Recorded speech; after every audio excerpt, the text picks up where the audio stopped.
A ressurreição, o juízo final e o estado final, por Louis Berkhoff. Primeiro, a escritura da ressurreição nos ensina que na volta de Cristo os mortos serão ressuscitados. O Antigo Testamento fala claramente disso em Isaías 26:19 e Daniel 12:2. O Novo Testamento contém provas mais abundantes disso.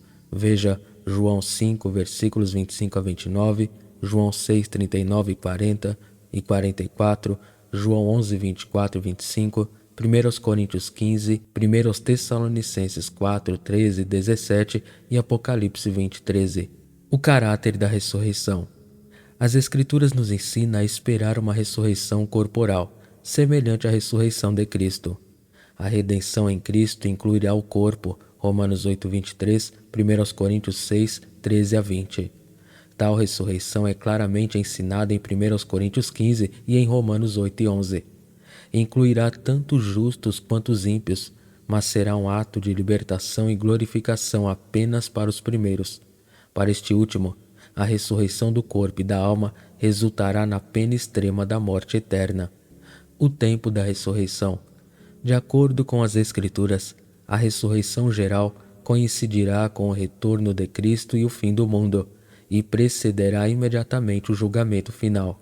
João 5, 27 a 29, João 6, 39, 40, 44 e 54, João 11, 24, 1 Coríntios 15, 23, Filipenses 3, 20 e 21 e Apocalipse 20, versículos 11 a 15.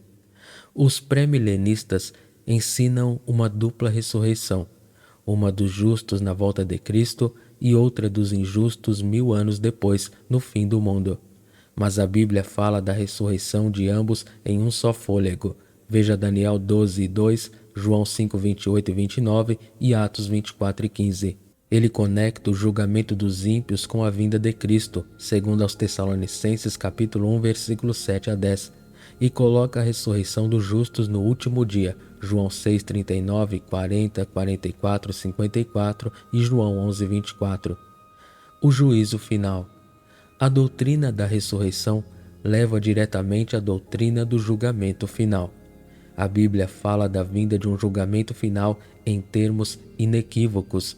Veja Salmo 96, verso 13, Salmo 98, verso 9, Eclesiastes 3, 17, Eclesiastes 12, 14, Mateus 25, 31 a 46, Romanos capítulo 2, versículos 5 a 10, 2 Coríntios 5, 10, 2 Timóteo 4 e 1 e Apocalipse 20, 11 a 14. O juiz e seus assistentes, Cristo como mediador, será o juiz. Mateus 25, 31, 32, João 5, 27, Atos 10, 42, Atos 17, 31, Filipenses 2 e 10 e 1 Timóteo 4 e 1. Essa honra foi conferida a Cristo como recompensa por sua obra expiatória. Os anjos o ajudarão. Veja Mateus 13, 41, 42, Mateus 24, 31 e Mateus 25, 31. E os santos também terão parte em sua obra judicial. Veja 1 Coríntios 6, versículos 2 e 3 e Apocalipse 20, verso 4. As partes que serão julgadas. É perfeitamente evidente nas Escrituras que todo indivíduo da raça humana terá que comparecer perante o tribunal, conforme Eclesiastes 12, 14, Mateus 12, 36, 37, Mateus 25, 32, Romanos 14, verso 10, 2 Coríntios 5 e 10 e Apocalipse 20, 12. Alguns pensam que os justos serão excluídos, mas isso é contrário a Mateus 13, 30, Mateus 13, 40 a 43 e Mateus 13, 49. Também Mateus 25, 31 a 36 e 2 Coríntios 5 e 10. Claramente os demônios também serão julgados. Mateus 8, 29, 1 Coríntios 6 e 3, 2 Pedro 2 e 4 e Judas versículo 6. A hora do julgamento. O julgamento final será naturalmente no fim do mundo e ocorrerá imediatamente após a ressurreição dos mortos. João 5, versículo 28 e 29 e Apocalipse 20, versículos 12 e 13. A duração do julgamento não pode ser determinada. A Bíblia fala do dia do julgamento, mas isso não significa necessariamente que será um dia de 24 horas. Tampouco há qualquer base para afirmar com os pré-milenaristas que será um dia de 1000 anos. O padrão de julgamento. O padrão pelo qual santos e pecadores serão julgados será evidentemente a vontade revelada de Deus. Os gentios serão julgados pela lei da natureza, judeus pela revelação do Antigo Testamento, e aqueles familiarizados com a revelação mais completa do Evangelho serão julgados por ela, conforme Romanos 2:12. Deus dará a cada homem o que lhe é devido. O estado final. O julgamento final serve para estabelecer claramente qual será o estado final de cada pessoa. O estado final dos ímpios. Os ímpios serão consignados ao lugar de punição chamado inferno. Alguns negam que o inferno seja um lugar e consideram meramente uma condição, mas a Bíblia usa termos locais o tempo todo. Fala, por exemplo, de uma fornalha de fogo, Mateus 13:42, um lago de fogo, Apocalipse 20, versos 14 e 15, e de uma prisão, 1 Pedro 3:19, todos os quais são termos locais. Neste lugar, eles serão totalmente privados do favor divino, experimentarão uma perturbação sem fim da vida, sofrerão dores positivas no corpo e na alma e estarão sujeitos a dores de consciência, angústia e desespero. Veja Mateus 8, 12 e 13, Marcos 9, 47 e 48, Lucas 16, 23 e 28 e Apocalipse 4, versículo 10 e Apocalipse 21 e 8. Haverá graus em sua punição, Mateus 11, 22 e 24, Lucas 12, 47 e 48 e Lucas 20, 47.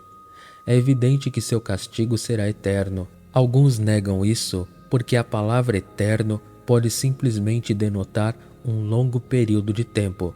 No entanto, esse não é o significado usual das palavras, e não há razão para pensar que elas tenham esse significado quando aplicadas ao futuro castigo dos ímpios. Além disso, outros termos são usados que apontam para a punição sem fim, Marcos 9, 43 e 48 e Lucas 16, 26. O estado final dos justos.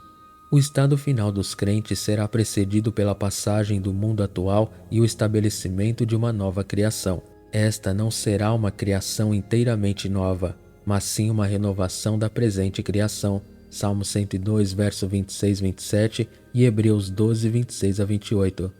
O céu será a morada eterna dos crentes. Alguns pensam no céu apenas como uma condição, mas a Bíblia o representa claramente como um lugar. João 14, 2, Mateus 22, 12 e 13 e Mateus 25, 10 a 12. Os justos não apenas herdarão o céu, mas toda a nova criação. Mateus 5 e 5 e Apocalipse 21, versos 1 a 3.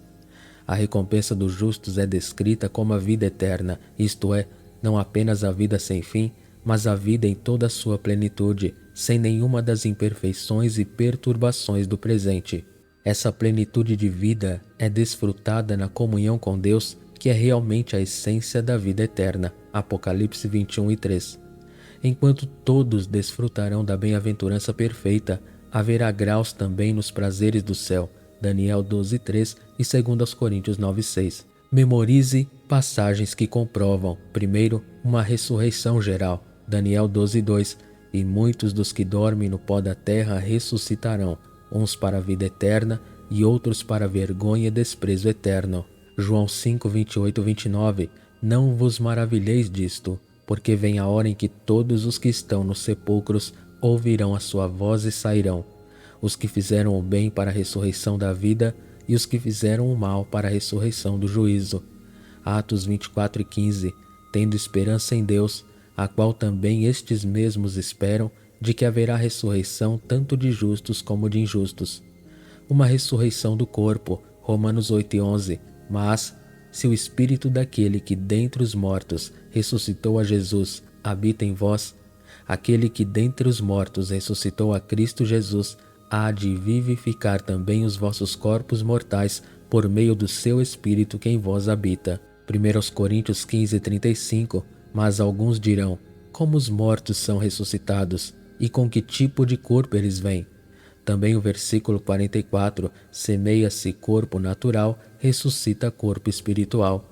Uma ressurreição no último dia ou na vinda de Cristo. 1 Coríntios 15, 22 e 23.